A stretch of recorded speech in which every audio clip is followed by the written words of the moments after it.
Istanbul میں پاکستان اور افغان طالبان مذاکرات کا تیسرا دن بھی تعطل کا شکار۔ پاکستان اپنے منطقی اور امن پر مبنی مطالبات پر بدستور قائم۔ ذرائع کے مطابق افغان طالبان وفد پاکستانی مطالبات ماننے کو تیار نہیں۔ مذاکرات میں پیش رفت محدود۔ افغان وفد کو کابل سے کنٹرول کیا جا رہا ہے۔ بار بار ہدایات لی جا رہی ہیں۔ کابل انتظامیہ سے حوصلہ افزا جواب نہ ملنے پر مذاکرات میں رکاوٹ۔ میزبان ممالک بھی پاکستانی موقف کو معقول اور جائز قرار دے رہے ہیں۔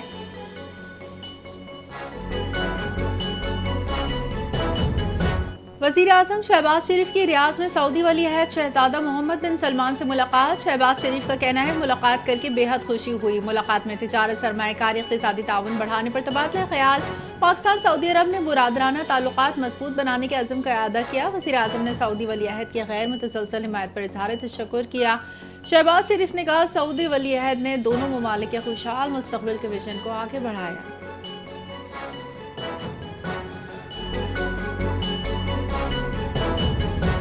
وزیر اعلیٰ سہیل آفریدی اور جنید اکبر کا جارحانہ انداز۔ پی ٹی آئی میں خطرے کی گھنٹیاں بج گئیں۔ پی ٹی آئی میں اندرونی اختلافات شدت اختیار کر گئے۔ سینئر رہنماؤں کے تحفظات سامنے آ گئے۔ وزیر اعلیٰ سہیل آفریدی اور صوبائی صدر جنید اکبر کے جارحانہ بیانات پر رہنماؤں کی برہمی۔ پارٹی شخصیات کو خدشہ ہے۔ جارحانہ رویہ خیبر پختونخوا حکومت کے لیے خطرہ بن سکتا ہے۔ علی امین گنڈاپور نے خبردار کیا اشتعال انگیزی پارٹی کے واحد حکومت کو نقصان پہنچا سکتی ہے۔ بیرسٹر گوہر، شبلی فراز اور شیخ وقاص اکرم نے بھی محاذ رائے پر مبنی بیانات پر تحفظات ظاہر کیے۔ پارٹی میں تشویش، اسٹیبلشمنٹ مخالف بیانات سے 9 مئی جیسی صورتحال دوبارہ پیدا ہونے کا اندیشہ پیدا ہو گیا ہے۔ آزاد کشمیر میں تحریک عدم اعتماد پر مسلم لیگ نون کا پیپلز پارٹی کی حمایت کا اعلان۔ تحریک عدم اعتماد میں نون لیگ آزاد کشمیر کا ساتھ دے گی۔ مسلم لیگ نون پیپلز پارٹی کے رہنماؤں کی میڈیا سے گفتگو۔ رانا ثناءاللہ نے کہا صدر مملکت کو اپنے فیصلوں پر اعتماد میں لیا ہے۔ مسلم لیگ نون آزاد کشمیر حکومت کا حصہ نہیں ہوگی۔ قمر زمان کائرہ نے کہا آزاد کشمیر میں سیاسی استحکام لانا ضروری ہے۔ ہماری کوشش ہے آزاد کشمیر میں بہتر حکومت تشکیل دے۔ راجہ پرویز اشرف بولے آزاد کشمیر کے عوام کے مفاد میں بہترین فیصلے کیے جائیں گے۔ بلوچستان حکومت کا اقلیتوں کی ترقی کے لیے پیپلز مائنورٹی کارڈ کے اجراء کا فیصلہ۔ وزیر اعلیٰ سرفراز بگٹی کی زیر صدارت مشاورت اجلاس۔ 50 کروڑ مائنورٹی انڈومنٹ فنڈ کے لیے مختص۔ آئندہ مالی سال کے لیے فنڈ کا بجٹ 1 ارب روپے تک بڑھانے کا بھی اعلان کر دیا۔ پیپلز مائنورٹی کارڈ کے ذریعے اقلیتوں کو صحت، تعلیم، روزگار اور کاروبار میں سہولتیں فراہم کی جائیں گی۔ وزیر اعلیٰ بلوچستان سرفراز بگٹی کا کہنا تھا کہ جدید ڈیجیٹل مانیٹرنگ نظام کے ذریعے فنڈ کے شفاف اور مؤثر استعمال کو یقینی بنایا جائے گا۔ پروگرام سماجی مساوات اور بین المذاہب ہم آہنگی کے فروغ کا عملی مظہر ہوگا۔ ایک ریاست دو دستور کا کلچر ختم کرنے آئے ہیں وزیر اعلیٰ خیبر پختونخوا سہیل آفریدی کا وزیر اعلیٰ ہاؤس پشاور میں شمولیتی تقریب سے خطاب۔ کہا ہماری جدوجہد حقیقی آزادی اور قانون کی بالادستی کی تحریک ہے جس میں وکلا برادری کا مرکزی کردار ہے۔ صوبے کی بار ایسوسیشنز کے لیے 42 کروڑ روپے کے گرانٹس منظور چند دنوں میں فراہم کیے جائیں گے۔ آئین اور قانون سب کے لیے برابر، طاقتور اور ناانصافی کرنے والوں کو بھی انصاف کے کٹہرے میں لانا ضروری ہے۔ بانی پی ٹی آئی سے ملاقات کی عدالتی احکامات کو ردی کی ٹوکری میں پھینکنے کا ذکر کیا۔ کہا جدوجہد عدلیہ کی آزادی، آئین کی بالادستی، قانون کی حکمرانی اور میڈیا کی آزادی کے لیے جاری ہے۔ کراچی میں کیمیکل ملے دودھ کی فروخت پر مزید 7 دکانیں سیل۔ 2 دن میں ملاوٹ شدہ دودھ بیچنے والی 27 دکانیں سیل کی جا چکی ہیں۔ کمشنر آفس کے مطابق 3 دکانیں ضلع جنوبی، 3 شرقی اور 1 ملیر میں سیل۔ کمشنر کراچی حسن نقوی کی زیر صدارت اجلاس میں مہم جاری رکھنے کا فیصلہ۔ ترجمان کمشنر کراچی کے مطابق ملاوٹ کے خلاف کارروائیاں روزانہ کی بنیاد پر جاری رہیں گی۔ سر بہر دکانیں بھاری جرمانے اور تحریری یقین دہانی کے بغیر ڈی سیل نہیں ہوں گی۔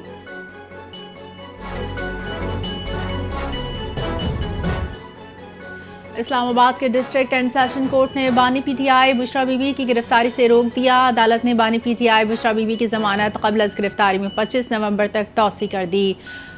جج محمد افضل مجوکا نے 9 مئی سمیت 5 مقدمات کی سماعت کی۔ ڈیالہ جیل حکام شو کاز نوٹس کا جواب جمع نہ کرا سکے۔ عدالت نے بانی پی ٹی آئی کو آئندہ سماعت پر عدالت یا ویڈیو لنک کے ذریعے پیش کرنے کی ہدایت دی۔ بانی پی ٹی آئی پر 9 مئی اقدام قتل، جعلی رسیدوں کے مقدمات، بشرا بی بی پر بھی جعلی رسیدوں کا الزام ہے۔